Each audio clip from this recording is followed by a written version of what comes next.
परिस्थितियों में निशांत को बहुत पहले आना चाहिए था, और यदि वो आ रहा है तो निश्चित रूप से एक सरल, एक विनम्र लड़का राजनीति में आएगा। में नहीं आता है ये कौन आगेसर बागेसर की बात आप लोग करते हैं। ये आस्था से क्यों नहीं आना चाहिए? ये जो सलाह देते हैं कोई कि शादी करने की जरूरत है, ही करने की जरूरत है, शादी करके घर संभालने की भी जरूरत है, शादी में अपने परिवार को भी सबको संभालने की जरूरत है। वो अच्छे पिता के अच्छे पुत्र हैं वो, इसमें क्या दो मत है। और मुझे लगता है कि हर परिस्थितियों में निशांत को बहुत पहले आना चाहिए था, और यदि वो आ रहा है तो निश्चित रूप से एक सरल, एक विनम्र लड़का राजनीति में आएगा। मुख्यमंत्री बनना ना बनना ये निर्भर करता है जदयू पर, और जदयू में नीतीश कुमार जी के पुत्र को तो आना ही चाहिए। जिस तरीके से जदयू में 2-3 रावण पैदा हो गए हैं जो बीजेपी के विभीषण बने हुए हैं, विभीषण, और वो खंजर भोगते हैं नीतीश कुमार जी के पीठ में। आज ये सबसे ज्यादा निहायत जरूरी है कि निशांत को आकर के जदयू संभालना चाहिए। नीतीश जी आएंगे, लगता है इंडिया अलायंस में वापस करेंगे क्या, जिस तरह से अटकलें लग रही है? देखिए, आप नीतीश कुमार जी को तो मारने की पूरी साजिश रच ली गई है ना बीजेपी के द्वारा, और बीजेपी के लोग कुछ शिखंडी तो बने हुए हैं, शिखंडी का काम कर रहे हैं जदयू के कुछ लोग, जो पीठ में छुरा भोगते हैं नीतीश कुमार जी को। मुंह में राम, बगल में छुरी, नहीं हो कम तो थोरम थोड़ी। लगातार दिल्ली में बीजेपी के टच में है जदयू के लोग। जब ऐसी परिस्थिति आएगी तो ये बीजेपी जदयू को तोड़ने का भी प्रयास करेगा।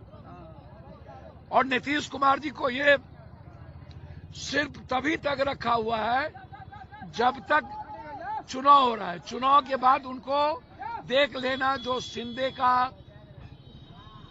जो रेड्डी का, जो इनके परिवार का हुआ था, वो हश्र करेगा। इसीलिए जदयू को किसी कीमत पर बीजेपी पर भरोसा नहीं करना चाहिए। कांग्रेस हमेशा नीतीश कुमार का सम्मान करती है। कहा जा रहा है कांग्रेस में बड़े बदलाव की तैयारी चल रही है, पप्पू यादव भी रेस में है। भैया, हम कोनो रेस में नहीं, हम रेस उसमें तो रहते ही नहीं है। हमें कन्हैया जी, हम दोनों मिलके जो दायित्व हम दोनों को देगा, हम कन्हैया दोनों मिलके कोशिश करेंगे राहुल गांधी, प्रियंका गांधी के विचारों को और बिहार को बचाने के लिए हाथ बनेंगे, दोनों हाथ। महाकुंभ को लेकर दावा किया जा रहा है कि 60 करोड़। अच्छा, एक बात, बागेश्वर बाबा का क्या हिंदू जाग गए हैं? भैया, हमको तो समझ में नहीं आता है ये कौन आगेसर बागेसर की बात आप लोग करते हैं। ये आस्था से जुड़ी चीज है। ये दुनिया में बागेश्वर जब पैदा नहीं हुआ था, जब इसके माँ बाप पैदा नहीं हुए थे, तब से कुंभ चल रहा है। इसको कुंभ उम्भ का क्या पता। ये लोग तो बंदर हैं। ये बंदर नहीं होता है, बंदर।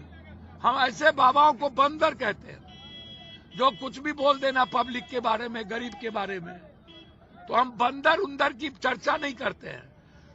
आप हमको एक बात बताइए, 140 करोड़ की आबादी, जिसमें 26 करोड़ बौद्ध, जैनी, महावीर, सिख और इस्लाम मिला करके 24-23 करोड़, और 84 करोड़ लगभग हिंदुस्तान में 5 किलो अनाज खाने वाले लोग हैं।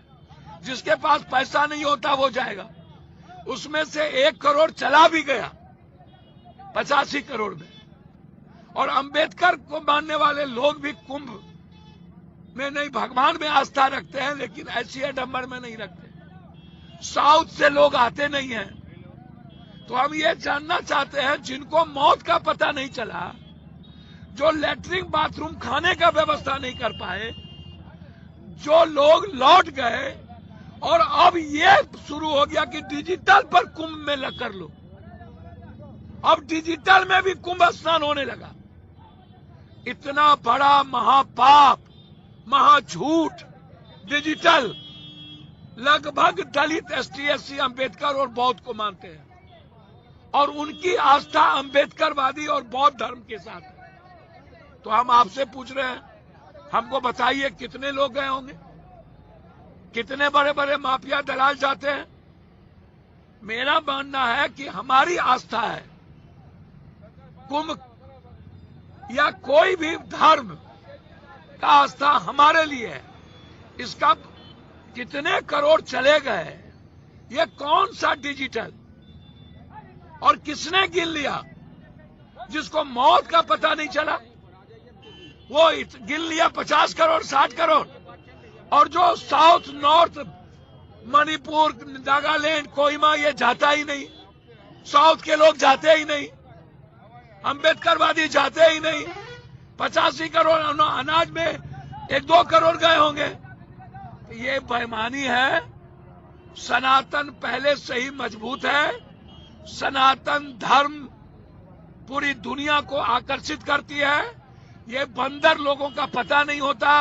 सनातन यदि बदनाम हुआ है कि इन्हीं बाबाओं के आतंक के कारण और पॉलिटिशियन के झूठ और सनातन को बेचने के कारण। चलिए।